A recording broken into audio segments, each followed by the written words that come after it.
On va continuer dans la série, donc quatrième de la série. On avait passé 3 messages. Donc le quatrième de 5, la semaine prochaine, Dieu voulant, ça sera le dernier de cette série. Le nom de la série, est-ce que quelqu'un se souvient du nom de la série? Pas des Écritures. Pardon, pas? C'était pas Peur des Écritures? Ça, c'était le nom du message de la semaine passée. Donc le nom de la série, c'est une série de 5 messages. Ça s'appelle? Posséder. Et le titre du message de cette semaine, c'est la statue de sel. Donc, retenez la statue de sel. Donc, toujours dans le même passage qu'on a utilisé la semaine passée. Si je ne me trompe pas, je pense que c'est encore le même passage que le dernier message. Mais dans Luc 8, 27.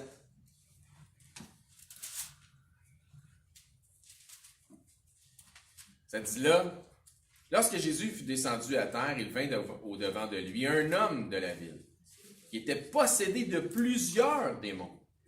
Depuis longtemps, il ne portait point de vêtements. Il avait sa demeure, non dans une maison, mais dans les sépulcres. Ayant vu Jésus, il poussa un cri, se jeta à ses pieds et dit d'une voix forte, « Qu'y a-t-il entre moi et toi, Jésus, fils du Dieu très haut? Je t'en supplie, ne me tourmente pas. » Car Jésus demandait à l'esprit impur de sortir de cet homme dont il s'était emparé depuis longtemps.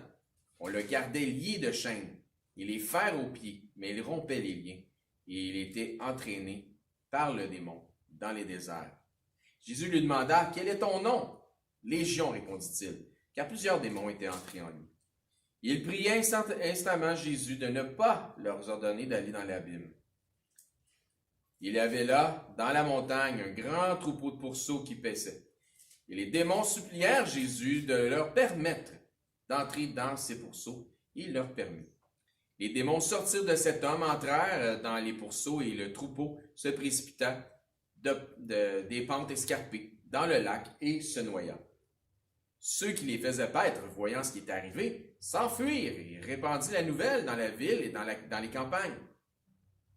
Les gens allèrent voir ce qui était arrivé, ils vinrent auprès de Jésus, ils trouvèrent l'homme de qui étaient sortis les démons, assis à ses pieds, vêtu et dans son bon sens. Ils furent saisis de frayeur. Ceux qui avaient vu ce qui s'était passé leur racontèrent comment le démoniaque avait été guéri. Tous les habitants du pays des Géraséniens prièrent Jésus de s'éloigner d'eux, car ils étaient saisis d'une grande crainte. Jésus monta dans la barque et s'en retourna.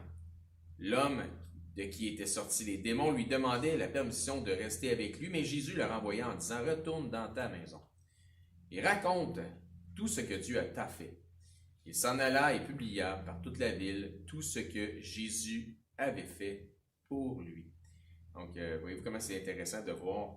Il n'était pas dans sa maison, il était plus dans sa maison, il était dans des sépulcres, il était dans des déserts. Il dit, va dans ta maison quand il est revenu dans son bon sens. Raconte tout ce que Dieu t'a fait. Là, ça ne va pas dire ce que Dieu a fait, ça va dire ce que Jésus a fait pour lui. Dieu dans la chair. Alright? Bélisère, un mot de prière pour ouvrir le culte, s'il vous plaît, frère. Merci beaucoup. Oui, mon Dieu. Merci, laisse encore une fois. Amen, merci beaucoup. Donc, intéressant de constater des fois avec frère Dominique, avec la page qui dirige sur Facebook, l'Église du quartier. Des fois, il y a des conversations avec des gens qui se disent croyants chrétiens. Puis, Dominique parlait à quelqu'un, puis il mentionnait que certains enseignants ne sont que des exhorteurs. C'est ça, hein, je pense que c'était ça. Puis j'ai dit, c'est drôle parce que c'est de ça qu'on parle. Mais ça c'est passé hier ou avant-hier. J'ai dit, c'est le message de cette semaine. On parle de ça aujourd'hui. Comme il mentionnait en début de son cours d'herméneutique. J'ai dit, ben, c'est de ça qu'on parle. On va aller voir.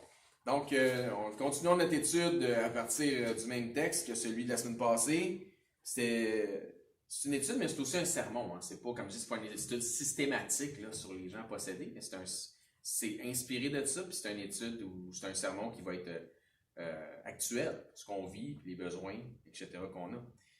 Donc, si vous êtes ici depuis un bout de temps, vous savez que mon style, ben, devriez savoir que mon style, c'est celui d'un prêcheur.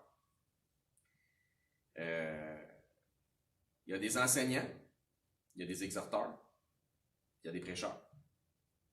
Les enseignants, lorsqu'ils enseignent, Le tout répond à un besoin intellectuel, cérébral. Je ne sais pas qu'il y a quelque chose de pas correct avec ça, c'est correct. Les exhorteurs, ce qu'ils vont faire, c'est qu'eux autres vont suggérer et proposer des réflexions. C'est correct l'exhortation. Les prêcheurs enseignent, proposent, mais ce qui aide le plus les assemblées à croître, c'est qu'ils vont les challenger, ils vont challenger leur assemblée, ils vont les défier, mettre au défi de progresser. C'est correct d'enseigner, c'est super correct d'exhorter, mais c'est pas normal que dans un milieu chrétien, de ne pas être challengé, de ne pas être mis au défi en tant que croyant, de croître, d'aller plus loin. Challenger dans nos actions, dans nos convictions, dans nos relations, dans nos perspectives, etc. Ça, c'est la chose normale. C'est ce qui devrait être fait. L'enseignement te donne de la connaissance. Les exhortations te poussent à te remettre en question. C'est correct. C'est correct. La prédication te défie de poser des actions, autrement dit, de mettre la parole en pratique. L'enseignement enseigne, l'exhortation enseigne et exhorte, la prédication enseigne, exhorte, challenge. Donc, tu ne peux pas prêcher sans enseigner. À travers la prédication, absolument. Tu as de l'exhortation. Une petite étape au-dessus de l'exhortation, c'est le défi de faire quelque chose, de passer à l'action. Si vous connaissez la nature humaine, vous allez être à même de comprendre que la dernière des méthodes est la moins populaire des trois. En fait, c'était un petit peu le propos de ce qu'on frère Dominique avait mis sur sa page. C'est une église remplie comme un stade. Il disait ça, souvent, c'est ceux qui flattent de la langue, qui disent qu'est-ce que les gens veulent entendre. Puis après ça, tu voyais une petite assemblée de quelques bancs, puis plein de bancs vides, puis 2, 3, 4 personnes éparpillées un peu, puis habituellement, quand la vérité est prêchée, ça ressemble plus à ça de nos jours. Ça devrait être le contraire, en fait, mais la réalité, étant la nature humaine étant, la chair étant la chair, c'est pas mal ça qui se passe. Donc, c'est pas pour rien que ça nous dit que dans les derniers temps, les hommes, donc la nature humaine, ayant des oreilles irritées d'entendre la prédication de la saine doctrine, vont se détourner. Ils vont se donner plusieurs docteurs, donc docteurs étant, voulant dire, des enseignants et non pas des prêcheurs, non pas des prédicateurs, selon leur convoitise. J'ai déjà été inutilement repris. Je vous dis là, quand j'écrivais ce message-là, puis je le relisais encore, j'étais encore sous le choc. J'ai été inutilement repris par un membre de l'Assemblée à un moment donné sur le fait que j'ai dit qu'ils vont se chercher des docteurs selon leur convoitise. La personne a dit « Qu'est-ce que tu dis là? » Je dis ce que Dieu dit. Parce que dans Louis II, c'est marqué le désir. On y reviendra. C'est encore là que tu te rends compte qu'on ne combat pas contre le sang et la chair. Parce que c'est pas moi qui dis ça comme si j'inventais quelque chose de mon propre fond quand je dis qu'ils vont chercher des docteurs selon leur propre convoitise. Mais c'est le Dieu qui le dit dans sa parole. Donc, j'étais en droit de dire ce que Dieu dit. J'ai-tu besoin d'être repris quand je dis ce que Dieu dit? J'ai simplement cité la parole de Dieu. Aujourd'hui, la personne qui a senti que c'était important de me reprendre pour avoir cité la parole de Dieu, c'est étonnant, hein? Devinez qu'est-ce que cette personne-là fait aujourd'hui? Dans son salon. Elle ne vient plus ici, puis elle écoute maintenant un exhorteur ou des exhorteurs en ligne. Elle était incapable, comme ça nous dit dans les Écritures, de supporter la prédication de la saine doctrine qui défiait ses concepts, défiait ses perspectives et qui exposait le péché pour ce qui est. C'est ça, la prédication, puis c'est ça qu'on a besoin. Puis si on est dans une assemblée, puis ça nous écorche ce genre de choses-là, on n'a pas compris ce que le Seigneur attend pour nous autres. Puis ce qu'il veut pour nous autres, puis comment que le Seigneur veut nous parler. Donc, puis sur le web, là, vous pouvez faire exactement ce que la Bible a dit ici. Là. Vous pouvez vous en trouver une foule de docteurs. Il y en a dessus. Des pires, puis plus pires que les uns que les autres. On ne combat pas contre le sang et la chair, mais nous combattons avec les armes de Dieu. Et la parole de Dieu est comme une épée à 2 tranchants extrêmement aiguisée et pénétrante et ça peut faire mal.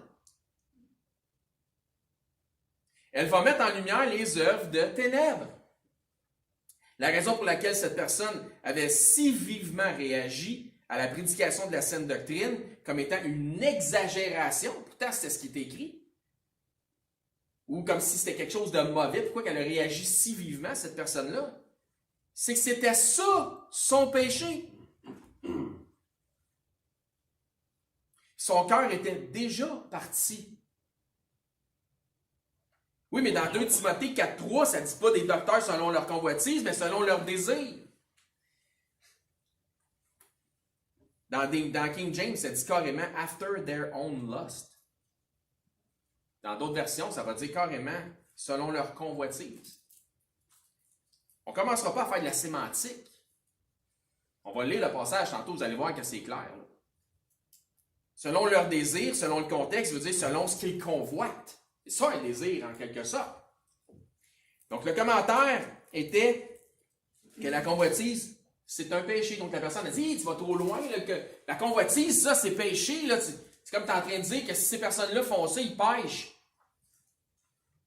Il dit, t'exagères. C'est à quoi j'ai répondu, exactement. C'est un péché. Puis si tu comprends ça, tu comprends exactement ce que Paul dit à Timothée. Je vous invite, si vous avez une Bible, à tourner dedans dans 2 Timothée 4.3.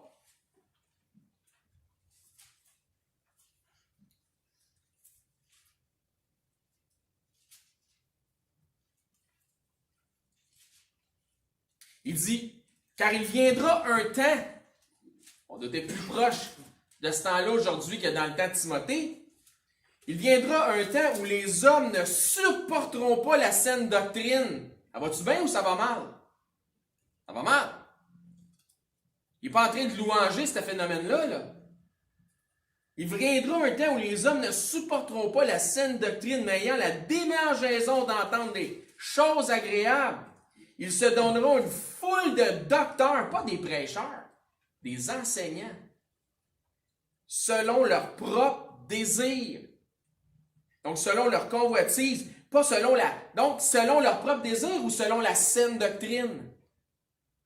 Selon leur propre désir, selon ce qu'ils convoitent de vouloir entendre.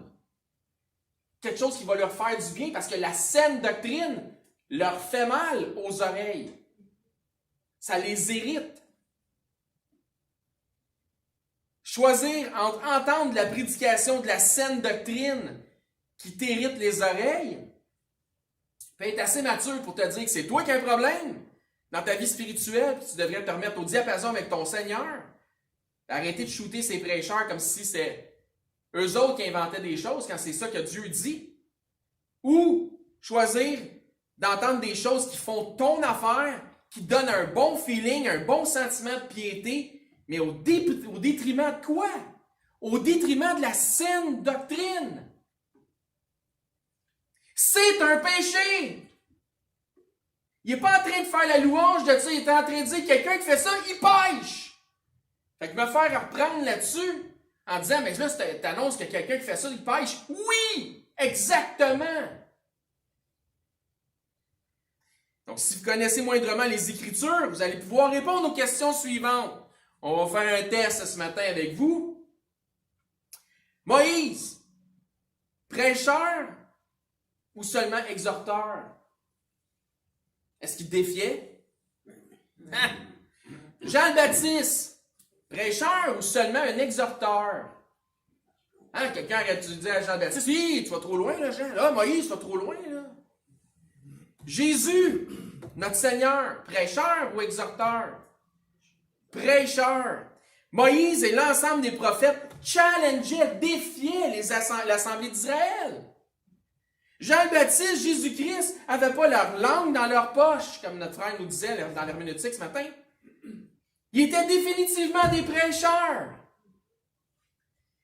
C'est pas compliqué. Les messages des prêcheurs sont habituellement pas appréciés par la masse. Comme ton illustration, frère. Voire même par ceux qui se disent croyants, religieux, frères en Christ, enfants de Dieu, chrétiens. Il n'aime pas entendre la vérité, puis ça se dit ça. Jean s'est fait couper la tête parce qu'il était un exhorteur.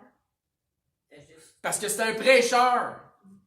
Parce qu'il a repris l'élite politique de son époque dans leur niaiserie. Il a osé faire ça. Jésus a été crucifié. Étienne a été lapidé. Pourquoi? Parce qu'il exhortait ou parce qu'il leur disait la vérité en pleine face? Puis qu'ils n'ont pas apprécié. Ça les a irrités d'entendre la vérité. Les prophètes ont été persécutés. Il ne faut pas exception aujourd'hui. Hein? Il ne faut pas de différence. Là, je veux dire, ça va arriver. Ça va arriver par ceux qui se disent croyants. Pourquoi? Parce qu'ils étaient tous non seulement des enseignants, ces hommes-là, ni seulement des exhorteurs, mais certainement ils étaient des prêcheurs. Il n'y a rien de mal à exhorter, il n'y a rien de mal à enseigner. Mais ce n'est pas normal d'être jamais défié, d'être jamais challengé. Pour en revenir à ce que Paul dit à Timothée, il lui parle que les hommes se donneront une foule de docteurs.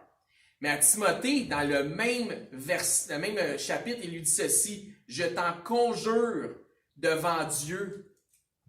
Je t'en conjure devant Dieu. » Fais juste exhorter. Je t'en conjure devant Dieu. Fais juste enseigner. Je t'en conjure devant Dieu. Prêche la parole.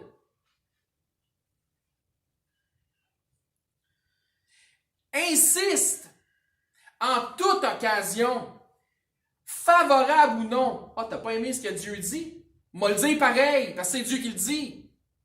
M'a continué à dire ce que Dieu enseigne. Ça fait pas ton affaire. Arrange-toi avec le boss. Je t'en conjure devant Dieu, prêche la parole. Fais pas juste prêcher la parole, là. Prêche, insiste en toute occasion, favorable ou non, que ça fasse ton affaire, que ça fasse pas son affaire. Continue à prêcher la parole. Comment? Reprends. Mais non, là, tu vas trop loin. Pardon? Censure. Non, là, tu vas vraiment trop loin. À la fin, il dit exhorte. C'est correct d'exhorter. Donc, c'est pourquoi je dis que prêcher challenge le croyant. Parce que Paul explique comment prêcher. En insistant, en toute occasion, favorable ou non, en reprenant, en censurant, mais aussi en exhortant. Donc, je dis ceci en me basant sur ce que Dieu dit, encore une fois, si jamais quelqu'un voulait me reprendre. Là. Si quelqu'un veut exhorter derrière le lutrin, qu'il le fasse, vous êtes les bienvenus. Mais principalement en prêchant. Sinon, encore une fois, je réitère que l'enseignement, si c'est que ça, ou l'exhortation, si ce n'est que ça, c'est quand même bon. Mais c'est pas normal que ce soit tout le temps juste ça. De toute façon, c'est toujours votre responsabilité d'évaluer ce qui vous est donné ou ce qui vous est enseigné puis de retenir ce qui est bon. Au final, c'est encore la charité puis l'amour fraternel qui devrait prévaloir. Ce qui fait en sorte que les gens devraient avoir plus d'argent dans l'assemblée. Luc 8, 28. Donc, on reprend notre texte d'ouverture, une partie, ça dit « Ayant vu Jésus, il poussa un cri et se jeta à ses pieds et dit d'une voix forte, « Qu'y a-t-il entre moi et toi, Jésus, Fils du Dieu très haut? Je t'en supplie. » Il dit « Ne me tourmente pas. » Quand c'est rendu que la prédication de la parole, la saine doctrine, tourmente ceux qui se disent enfants de Dieu, je vous confirme qu'on a un méchant problème. Un peu comme nous l'avons vu il y a 2 semaines dans Actes, les esprits démoniaques reconnaissent Jésus, mais encore, ils reconnaissent ceux parmi les saints. On voit des événements similaires à d'autres endroits dans les Écritures. Dans Luc 4, 41, ça dit là, des démons aussi sortirent de beaucoup de personnes en criant, en disant « Tu es le Fils de Dieu! » Mais il les menaçait.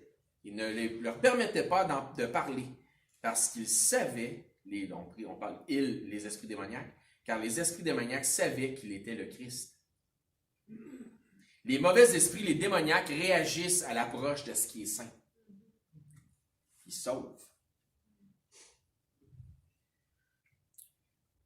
On voit aussi cette instance dans Actes qui est particulière. Actes 16. Toujours dans l'histoire de posséder. Le titre aujourd'hui, la statue de sel. Je répète. Actes 16, ça dit, comme nous allions au lieu de prière, il faisait les petites affaires, s'en allait tranquille, une servante qui avait un esprit de python et qui, en devinant, procurait un grand profit à ses maîtres, bien au-devant de nous. Il se mit à nous suivre, Paul et nous. Elle criait, « Ces hommes sont les serviteurs du Dieu très haut, et ils vous annoncent la voie du salut. » Elle fit cela pendant plusieurs jours. Paul, fatigué, après plusieurs jours, se retourna et dit à l'esprit, « Je t'ordonne, au nom de Jésus-Christ, de sortir d'elle. » Il sortit à l'heure même. Boum! Après ma mort, il semble que cette dame soit bien intentionnée, puisqu'elle semble agir comme un haut-parleur derrière les disciples. Mais ça nous dit qu'elle avait un esprit de quoi? Un esprit de python. Un python, là, c'est un serpent, ça? Oui. Le diable, dans le jardin, il a utilisé quelle apparence? Celle d'un serpent. Ça nous dit que de Satan, qu'il est le dragon, le serpent ancien. Donc, l'esprit de python démoniaque à l'intérieur d'elle la possède et lui fait faire ceci. Elle criait, « Ces hommes sont les serviteurs du Dieu très haut, ils vous annoncent la voie du salut. » Elle avait raison. C'est pas qu'elle avait raison, qu'elle avait tort, qui comptait, c'est son intention. La question à se poser, c'est le fait-elle avec de bonnes ou de mauvaises intentions, vous pensez? Ouais. La réponse est évidente, avec de mauvaises intentions. Elle ne publicise pas la venue des disciples et leurs intentions, mais elle avertit les gens qui sont autour. C'est une mise en garde qu'elle fait, comme si les autres faisaient de quoi de pas correct. C'est pas une publicité, c'est le contraire. Une mise en garde. 2000 ans plus tard, c'est comme ceux qui disent de nous, à ceux qui nous entourent, hey, fais attention. Lui, là, elle, quand tu vas y parler, tu vas voir, c'est une Jesus freak. Ils vont te parler, elle va te parler, ou il va te parler de son Jésus, là, puis de son Église, tout, elle n'embarque pas là-dedans. Même principe. Et ce que j'apprécie de l'apôtre Paul, c'est sa longue patience que j'aurais sûrement pas eue. Probablement pas. Dans Actes 16, verset 18, ça dit « Et elle fit cela pendant plusieurs jours. » Hey, as-tu de quoi que ça te tape ses nerfs, ça? Paul fatigué se retournait. Paul fatigué après plusieurs jours. Wow! Paul fatigué se retourna et dit à l'esprit « Je t'ordonne au nom de Jésus-Christ de sortir d'elle. » Et il sortit à l'heure même. Je pense que me connaissant, j'aurais été fatigué de sa conduite après 5 minutes. Il laisse faire plusieurs jours. Wow! La foi de Paul était forte. Et pendant plusieurs jours, et que voit-on de Paul? Il sait qu'il n'y a pas affaire au sang et à la chair. Oui, c'est une personne qui pose le geste, mais c'est un esprit qui l'anime. Donc, lorsque Paul s'adresse à la femme, il ne s'adresse pas à elle directement, mais par le discernement des esprits. Paul s'adresse directement à l'esprit en elle, au démon en elle. Pas elle, il lui dit à elle, mais il lui dit à l'esprit quand on lit le texte. Il lui dit, je t'ordonne au nom de Jésus-Christ de sortir d'elle.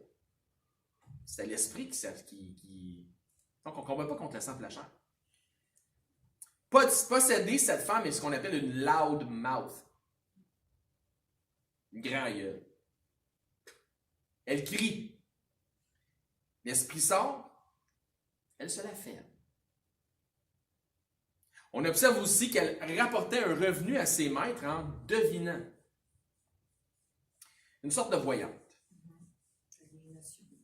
Mais quand l'esprit est sorti, son supposé don Partis en même temps, amen. De sorte que le revenu potentiel de ses maîtres, 0. parti aussi. Je dis une sorte de voyante.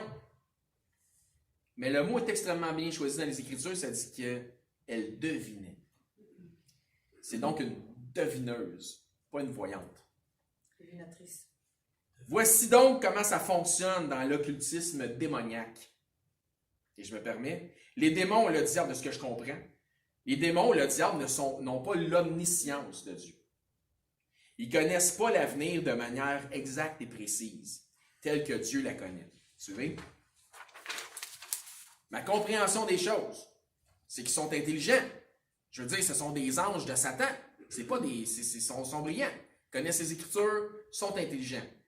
Donc, sans avoir une préscience, je crois qu'ils peuvent quand même faire une déduction de ce qui est à venir. Ils vont par déduction. Ils font de la déductionnologie. C'est pourquoi les fameuses diseuses de Bonaventure, je dis diseuse, ça peut être diseur, mais dans le contexte, c'est une femme. Donc, les devineurs, les devineuses, vont premièrement vous parler d'événements marquants de votre passé. Parce que quand tu n'as pas l'omniscience, tu es un démon. Tu ne connais pas l'avenir, mais tu connais le passé. Donc, ce qu'ils vont faire, c'est qu'ils vont parler d'événements marquants de votre passé et puis, ils vont en essayant de vous faire croire qu'ils sont en mesure de vous parler de votre avenir. Ah, je vais te révéler ce qui s'est passé dans ta vie passée, que tu es tout en étonnement. Ah, ben oui, comment ça tu sais ça, on ne se connaît pas, c'est impossible que tu saches ça. Le démon le sait, lui. Puis là, il va te faire croire qu'il peut te dire le futur, s'il connaît ton passé sans te connaître. Parle-moi de mon avenir. Je suis tellement insécure dans la vie, qu'est-ce qui m'attend? Je sais avoir la foi puis croire en Christ, puis chaque jour suffit sa peine. Donc, il y a comme un pattern, si vous voulez. Je te parle de ton passé pour te faire croire que je peux te prédire l'avenir. Donc, vous savez quoi? Parlant du passé. Votre passé, là, ça vous appartient. C'est là qu'il faut qu'il reste, votre passé. Dans le passé. Donnez pas accès au diable, justement, en ressassant les bobos de votre passé. Temps après temps après temps. Lâchez votre passé. 2 Corinthiens 5,16.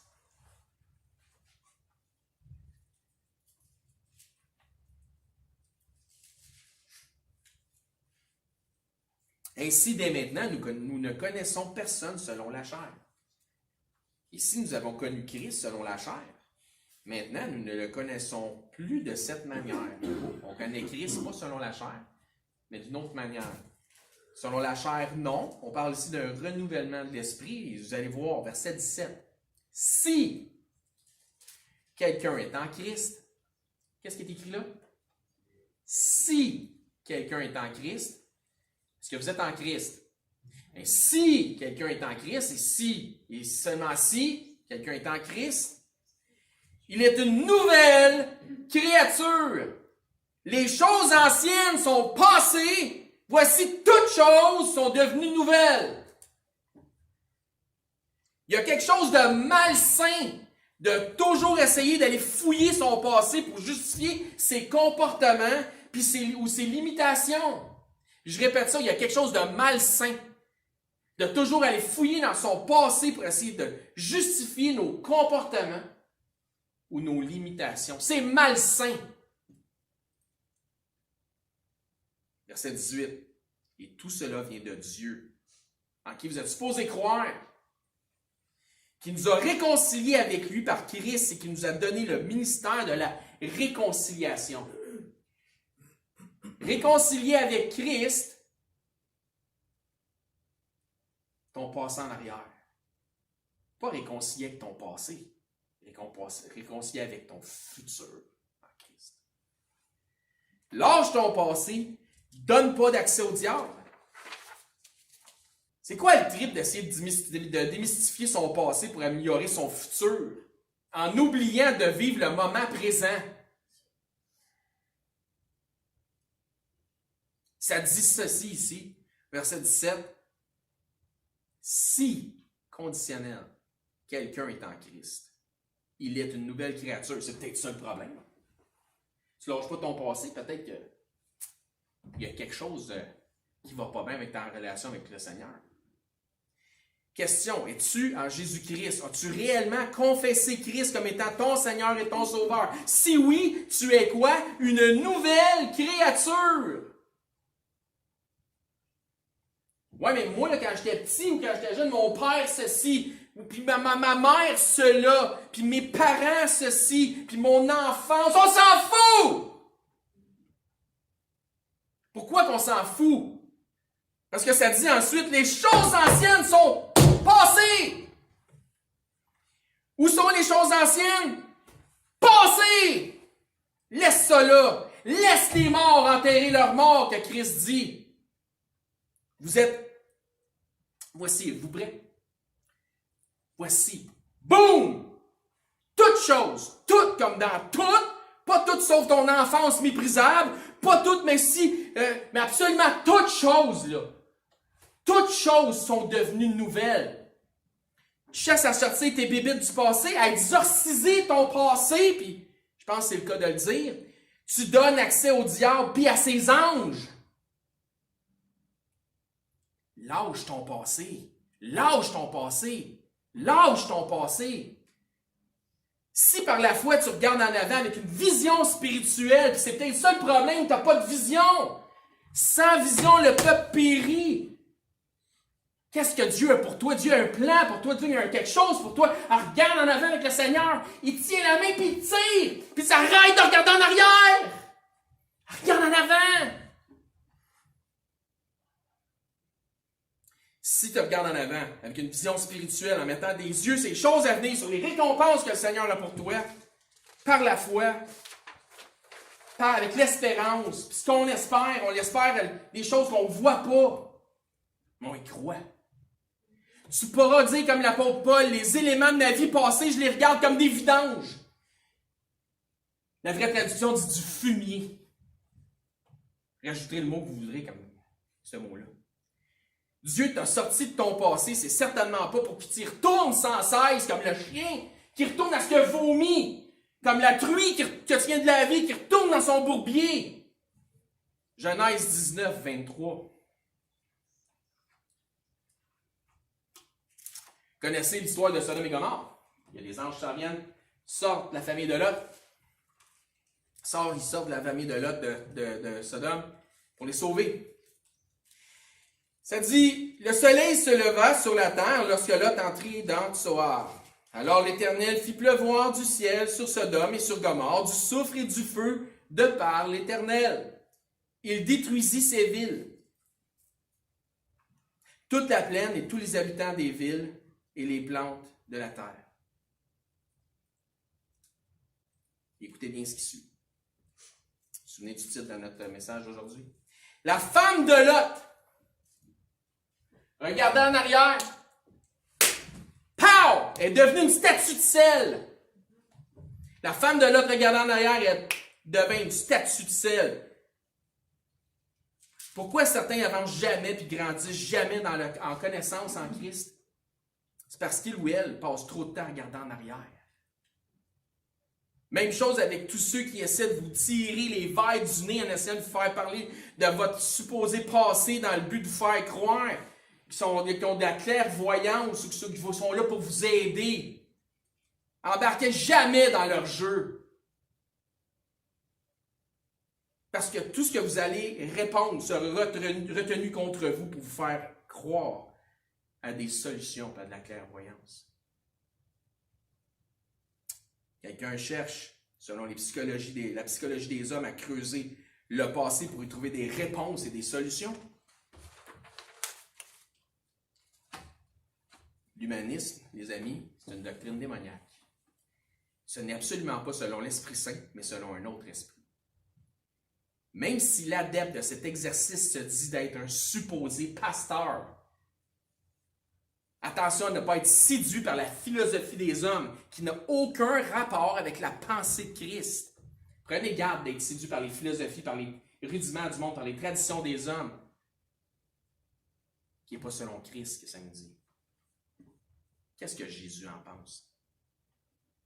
Le diable a ses anges. Il a aussi ses ministres, qui se disent pasteurs, qui ont toute l'apparence d'être des croyants, mais qui sont en fait des menteurs et des séducteurs. La question est, avez-vous été séduit? On parle de prêcher et de challenging. Avez-vous été séduit? Ou avez-vous été séduit par quelqu'un qui a été séduit? Des fois, il y a un engrenage. C'est comme un bout de ficelle, puis marabout. Le seul qui a réponse à vos bobos de votre passé, le seul qui a réponse à tous vos bobos du passé, c'est celui qui vous offre une nouvelle vie, un renouveau.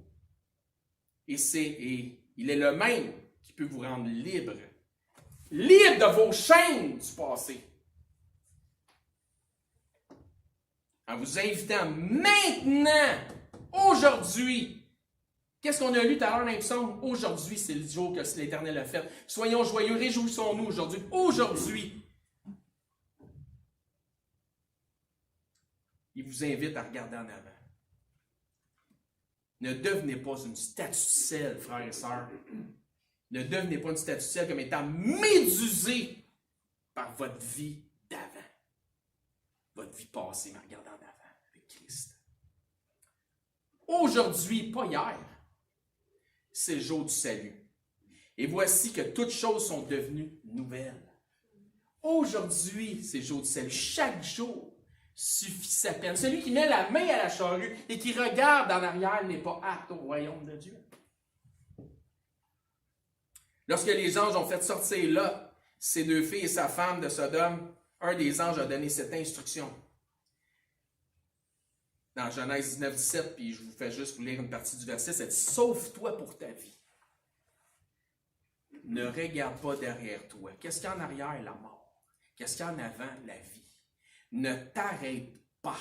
Sauve-toi pour ta vie. Ne regarde pas derrière toi. Oublie le passé, c'est la mort qui était là.